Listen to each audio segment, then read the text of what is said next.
Una manifestazione oggi anche ad Agrigento, come in tutte le prefetture regionali, e con la CISL per avere maggiore sicurezza nei luoghi di lavoro. Sì, a dimostrazione della vicinanza della CISL a tutti i lavoratori. Oggi 1 agosto ci troviamo innanzi alla prefettura di Agrigento per testimoniare appunto la solidarietà nei confronti di tutti i lavoratori. Il decreto Orlando, firmato nell'aprile del 2022, designa una serie di stanziamenti del PNRR a favore della sicurezza sui lavoratori. Purtroppo nel frattempo molti lavoratori escono da casa e non vi rientrano, proprio perché spesso si parla ma si pratica molto poco. Quindi è recente notizia degli infortuni che abbiamo sia nei vigili del fuoco, nella polizia penitenziaria, ma in tutto il settore del pubblico impiego, in modo particolare in quello dei privati. Speriamo che tutti i progetti si possano realizzare a favore di un lavoro più sereno e tranquillo. Ecco, anche nelle scuole chiedete maggiore sicurezza? Sì, sicuramente il diritto del lavoro passa anche al diritto alla sicurezza e la salute nei luoghi di lavoro. Oggi siamo qua per lanciare questa campagna per la sicurezza e la salute nei luoghi di lavoro.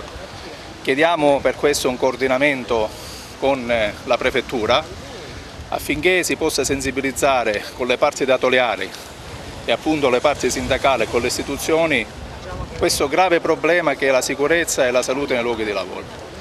Quindi noi siamo qua per veramente creare un confronto, un coordinamento affinché si possa limitare ed eliminare del tutto questo annoso e gravoso problema che c'è in tutti i luoghi di lavoro. Cosa vi aspettate dalla Prefettura? Quali risposte a questa giornata di protesta che oggi la CISL effettua in tutte le prefetture siciliane?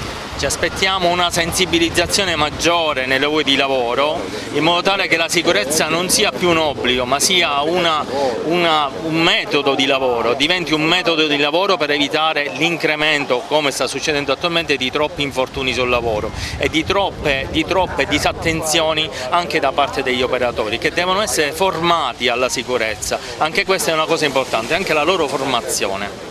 Gli edili è il settore forse che maggiormente viene colpito, il settore edile, dagli incidenti sul lavoro? Sì, sostanzialmente il settore edile è il più penalizzato che c'è, per un semplice fatto, perché manca la sicurezza nei cantieri. Gli operai la mattina che escono da casa e vanno al lavoro non debbono rientrare con una pala, per cui noi chiediamo massima collaborazione sia dall'ispettorato del lavoro sia nel nucleo dei carabinieri, ma nonostante ciò chiediamo e abbiamo avuto oggi la manifestazione per la prefettura per sensibilizzare che si faccia un tavolo di concertazione laddove possiamo cercare di levare o quantomeno di levare questa emorragia sul lavoro nero, perché è ammissibile che nel 2022 ancora si muoia nei cantieri.